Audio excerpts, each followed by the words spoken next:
A $53 million building collapse in San Diego. Coming up, the new details we're uncovering. Plus, parents are speaking up over potential school closures in Corpus Christi. We'll show you why they believe they're not being heard. Kingsville ISD is proposing new plans to boost student achievement. I'm Stephanie Molina, sharing the district's vision for a stronger future.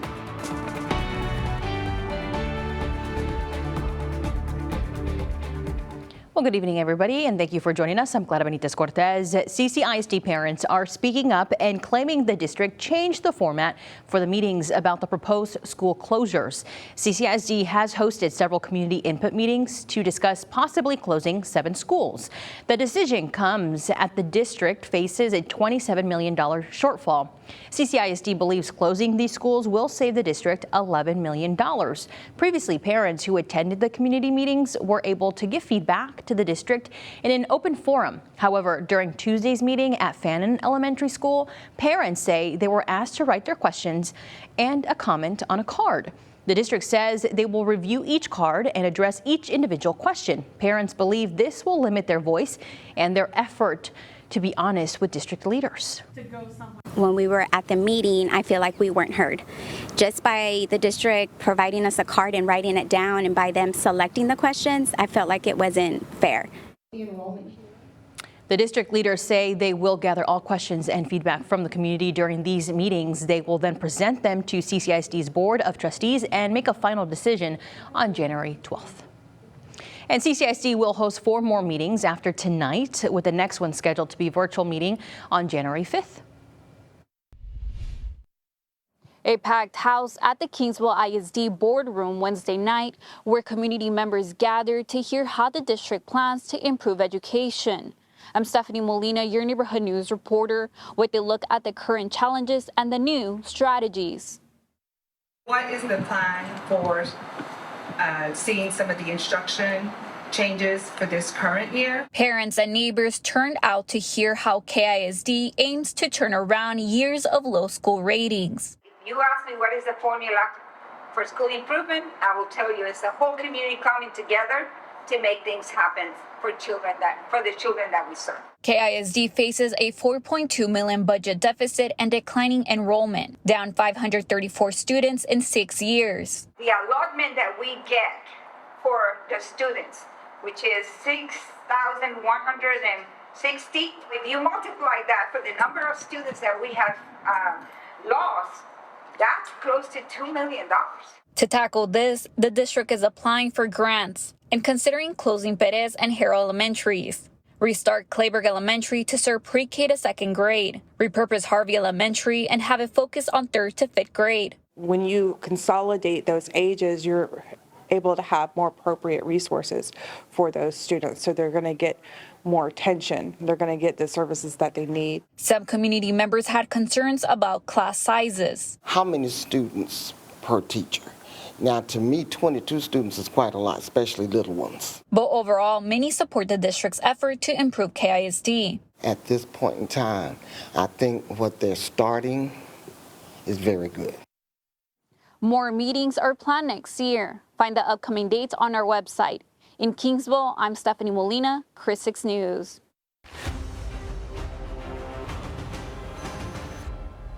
Well, we have new details about the more than $3 million San Diego school building that collapsed earlier this month. Neighborhood News reporter Melissa Trevino first broke this story. Now 6 Investigates has uncovered documents showing the contractor warned the district for months, including 53 rain days that left the site too wet to work. Emails reveal continued delays, with crews still pumping water in late September and the contractor requesting a later delivery date due to muddy conditions. The building collapsed on November 29, just 4 days before the contractual deadline. When asked if the district allowed more time or if pressure to finish played a role, Superintendent Dr. Rodrigo Peña declined to comment. A public hearing is set for January 14th to talk about the investigation's findings.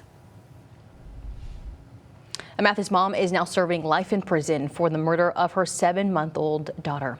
Olivia Munoz was sentenced to 2 life terms after pleading guilty to killing baby Hazel in December of 2023. Police say Munoz called 911 claiming she found the infant unresponsive at their home, but an autopsy revealed the baby had multiple fractures to her arms, skull, and ribs. Investigators say Munoz admitted to injuring the child during 3 separate incidents and never seeking medical help. Munoz told police she had anger towards her daughter due to problems with the baby's father. And there is a nationwide increase in flu cases, and Nueces County is included. During the week ending December 6th, there were 179 cases of flu reported. For the week ending December 13th, which is just last week, the number of flu cases climbed to 478. Now, there's another cause for concern. There's a new, much more aggressive flu variant that appears to be causing the uptick in cases. It's called subclade K, and it causes much severe flu symptoms. And there is more bad news. The flu season's vaccine does not address this virus. We haven't officially detected that strain here in our community. That doesn't mean it's not here already, because not all flu cases get tested in detail. So there is a strong possibility that it's already here. It's a matter of us not having detected it just yet. There is also cause for concern for upcoming Christmas and New Year's holiday gatherings. Those get-togethers give viruses an opportunity to spread. The best way to protect yourself is to get vaccinated if you haven't done so already. Also, practice good hygiene habits. That means wash your hands, cover your cough and sneeze. And if you're sick, stay home. Well, now cooler weather is something that typically causes illness, but will we see a drop in temperatures as we barrel towards the weekend? For that answer, we're joined now by Chief Meteorologist Stephanie Lauber. Good evening, Stephanie. Hello. We are looking at a change in the weather. That's been the case all week long, but this is yet another change. This time we're going to take a dip in the temperature. So not a big dip. We were very warm this afternoon. Take a look at temperatures as you head out the door right now. Still holding on to 78 degrees, but feeling like the 80s at the airport. Gentle winds out there will be picking up over the next couple of hours because our cold front is just hours away. So what else would we be expecting on the other side of that? And if you're making weekend plans, yes, I've got you covered. We'll talk all about it in your full forecast in just a few. Halo Flight is the only air ambulance serving South Texas, and now they're building a new communications building. Designed to upgrade how emergency calls and flights are tracked in real time. Dispatchers say the technology will allow them to monitor aircraft more frequently and respond faster when every second matters most. The pilot responds to us in a 15-minute manner, but we're able to track them every 3 minutes. And with this, we'll be able to have the screens and the technology to do more of an efficient job for us. Leaders say the new system will let dispatchers see flights as they happen, cutting down communication gaps and improving coordination between pilots, medical crews, and hospitals. The new building is expected to open by this time next year. Well, we have some sad news to share with you tonight. 10-year-old Julian Galloway, whose story we've been following for the past 5 years, passed away Wednesday afternoon. In a Facebook post, Julian's family said he was surrounded by love in his final moments. His mom and dad held his hands, and Julian's favorite stuffed animals were by his side. Now, we first told you about Julian's battle with brain cancer in 2020. His family posted that little Julian is at long last free from pain and suffering. We send our love and our deepest condolences to his family, and thank you, Julian, for sharing your life and your journey with us.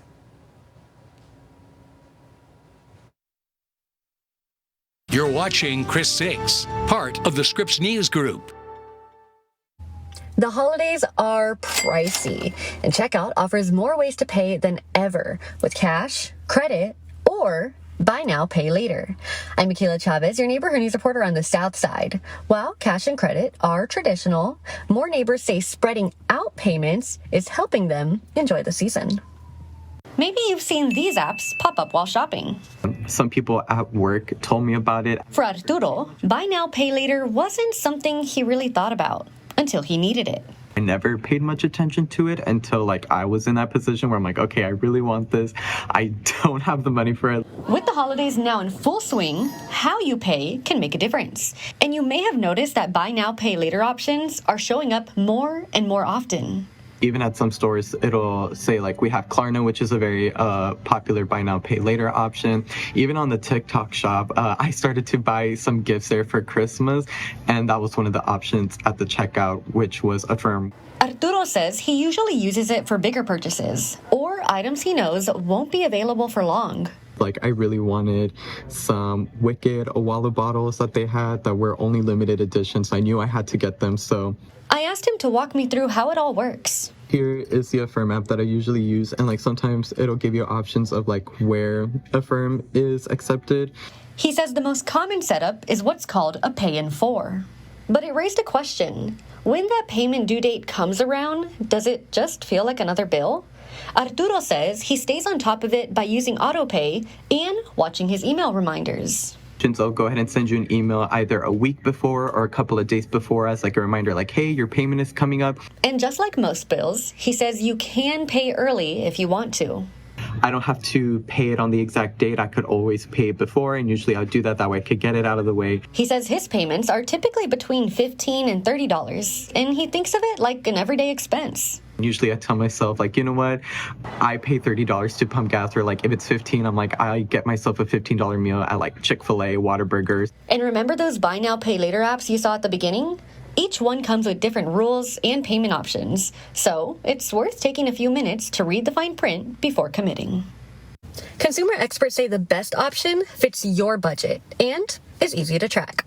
On the South Side, I'm Michaela Chavez, Chris 6 News. For kids, a toy is more than just play. It's a lifeline of hope. I'm Ana Conejo with a youth-powered mission that's sparkling real change this holiday season.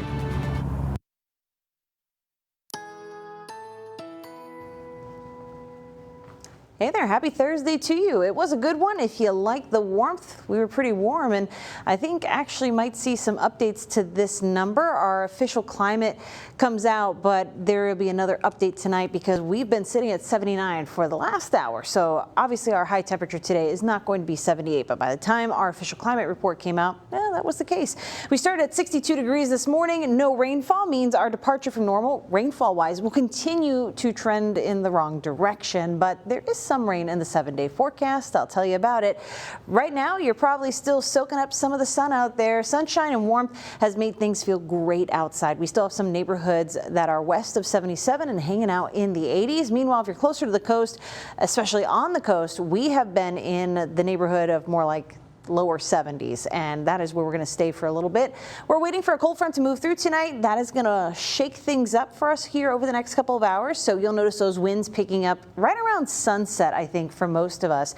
And so we'll be talking about those winds becoming a little shaky with gusts closer to around 20-25 miles per hour right when that front is in your neighborhood. But it's not going to last too long. We'll just keep things breezy into the overnight, and the fall from our temperatures probably won't be very noticeable. This is not a strong cold front. It will be chilly tomorrow morning, but it'll be a more gradual descent through the 60s and through the 50s as we head into the overnight hours. Most of us starting out somewhere near the number 50 as we begin our Friday morning. Again, still a little bit of a breeze with us, but notice the wind shift is going to be very subtle. We're going from north-northeast to maybe a little more northeast, maybe a little more east-northeast. The angle that this cold front is moving through is really, it tells you that this is not very strong. Here's where it is now, hanging out along the I-10 corridor, so it's making its way toward us, and as it drops through the coastal bend, we're going to have cooler, drier air on the other side, so we're not expecting rainfall with this. It has been causing some rain up through Louisiana and parts of the Mississippi River Valley. For us, though, not much going on in Texas, but again, don't become too discouraged. There is another opportunity for rainfall coming up in our forecast shortly ahead. So this cold front is likely going to move through here in the next couple of hours.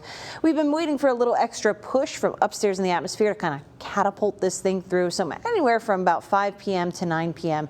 is when we'll expect this front to drop across our neighborhoods. Of course, when that push from upstairs comes along, it will move through pretty quickly. And again, This is more of just a temperature change for us, maybe a small flux in humidity, not going to be very noticeable otherwise, but a cold front is going to die on our doorstep as we head into the beginning of next week. So we're looking at a cool down and the opportunity of some rainfall Sunday and Monday. I expect this to kind of wiggle wobble a little bit, again, depending on where that front wants to be before it loses steam, is going to impact our rain chances and when exactly our temperatures change. But at least for today, we went from the 80s.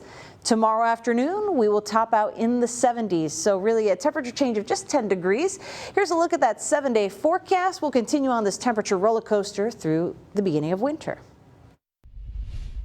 A box of toys can mean so much. It reminds children that they matter. I'm Ana Conejo, your Neighborhood News reporter in Corpus Christi, showing you how Nate's Next Kid Up is bringing joy at a CCISD campus and inspiring the next generation to give back. This made my Christmas.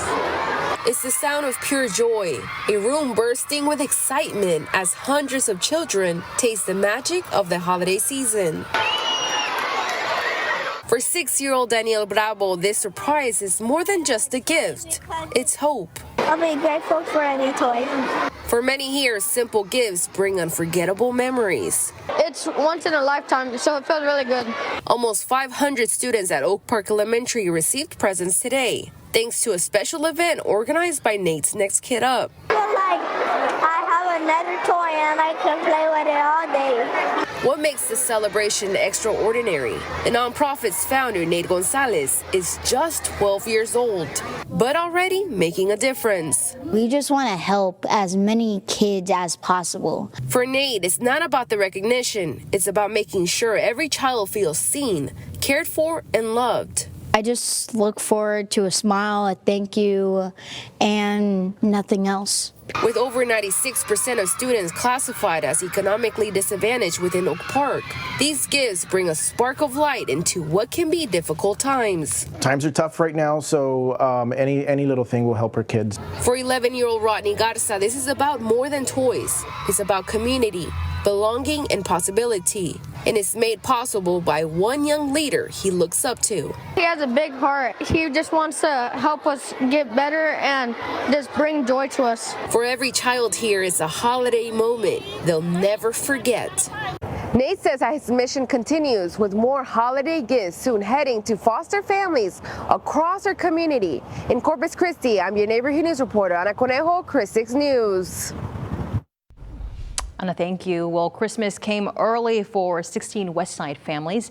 The nonprofit Corpus Christi Fish for Life was at the John F. Kennedy Elementary School earlier today for the 6th annual Life Holiday Celebration event. The goal is to support families during the Christmas season. This year, Fish for Life helped the 16 families by giving them a $100 H-E-B gift card.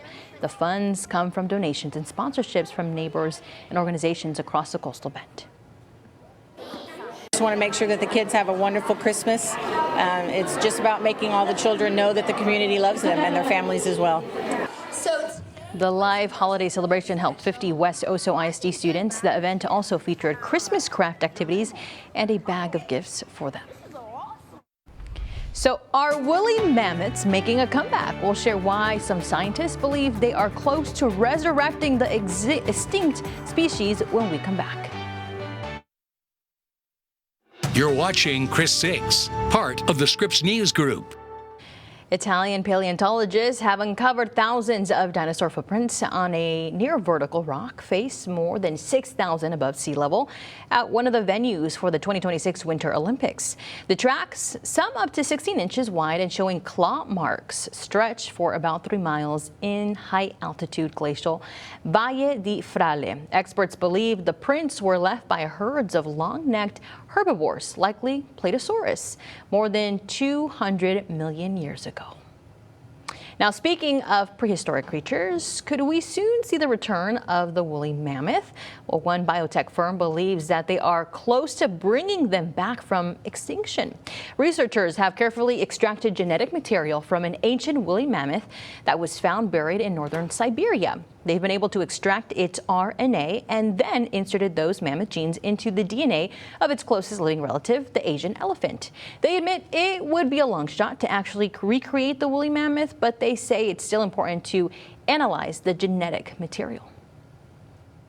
Important cool. stuff and very cool. Oh, it gives Jurassic Park vibes, but it does. Hopefully not the same outcome.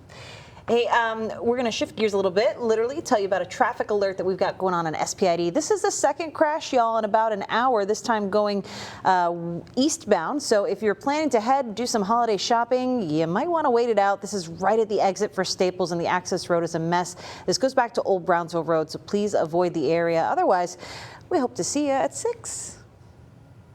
Good night, everybody.